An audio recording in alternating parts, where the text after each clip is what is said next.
بخاری و مسلم میں ایک اور حدیث ہے، سیدنا اسید بن حضیر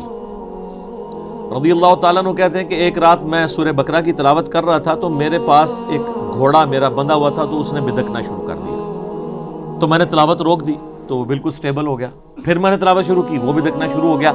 حتیٰ کہ وہ کہتے ہیں میرا ایک چھوٹا سا بیٹا جو پاس ہی لیٹا ہوا تھا یحییٰ، مجھے خطرہ ہوا کہ یہ گھوڑا اس پہ نہ چڑھ دوڑے، اتنا بد کے، میں نے پھر تلاوت روک دی، تو میں بڑا پریشان ہوا کہ یہ سورہ البقرہ کی تلاوت کرنے سے یہ اس طرح کے ایفیکٹ کیوں آ رہے ہیں؟ یہ صحیح مسلم میں بھی ہے، بخاری میں بھی حدیث ہے۔ تو کہتے ہیں میں نے بائی چانس ہی جب نگاہ اٹھا کے دیکھا تو مجھے اپنے اوپر ایک بہت بڑا بادل نظر آیا جس میں کئی ایک چراغ روشن تھے، بیسیکلی وہ فرشتے تھے، اور جب میں تلاوت شروع کرتا تھا وہ بادل نیچے آ جاتا تھا اور اس کی وجہ سے گھوڑا بدکتا تھا۔ تو صبح کے وقت میں نے نبی علیہ السلام سے جب یہ واقعہ بیان کیا تو آپ علیہ السلام نے فرمایا وہ فرشتے تھے جو تمہاری تلاوت سننے کے لیے آئے تھے، اور اگر تم یہ تلاوت جاری رکھتے تو وہ زمین پہ بھی اتر آتے اور عام لوگ بھی ان کو دیکھ لیتے۔ اچھا، یہ ایکسپیرینس اب نہیں ہوں گے،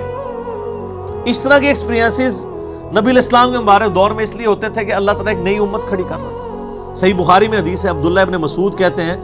کہ ہم نے نبی علیہ السلام کے ساتھ اس حال میں کھانا کھایا ہے کہ ہم جب لقمہ توڑ کے منہ میں ڈالنے لگتے تو ہم اس کی تسبیح کی آواز بھی سنا کرتے تھے۔ آپ ذرا امیجن کریں کہ آپ جناب کھانا کھاتے ہیں، نوالا آپ کے ہاتھ میں، اور اس میں سے آواز آ رہی ہو سبحان اللہ وبحمدہ سبحان اللہ العظیم۔ اب یہ ایکسپیرینسز جو ہیں وہ صحابہ کرام کو اس لیے ہوتے تھے کہ اللہ تعالیٰ نے ان میں ایمان کوٹ کوٹ کے بھرنا تھا، وہ نئی امت کھڑی کی تھی سر، اس لیے پھر ان کا پیشن آپ نے دیکھا ہے نا کہ بڑی تھوڑی سی جماعت کے ساتھ انہوں نے دنیا کی سپر پاورز الٹ کے رکھ دی ہیں۔ ان کو ایک لمحے کے لیے بھی شک نہیں ہوا تھا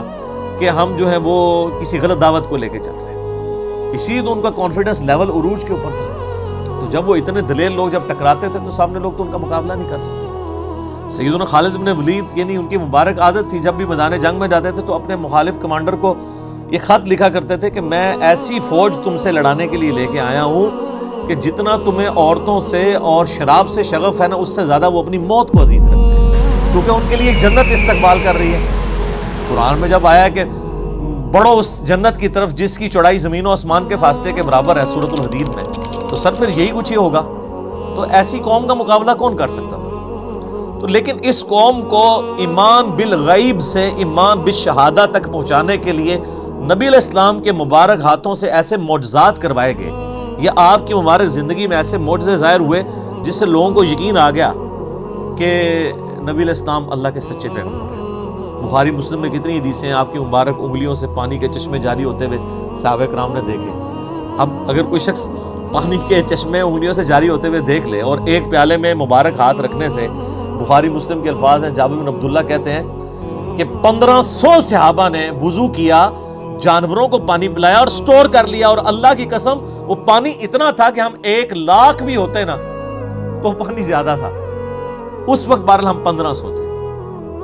اب اس طرح کے بے شمار یعنی ایکسپیرینسز، میں نے اس کے اوپر پورا لیکچر دیا ہے، مسئلہ نمبر 131 ABCD، نبی علیہ السلام کے معجزات کے اوپر، اس کے بعد پھر کرامات، استدراج، علوین، یہ ساری چیزیں کیا ہیں ان کو میں نے ڈسکس کیا۔ تو اس طرح کے ایکسپیرینسز اس وقت ہو جایا کرتے تھے۔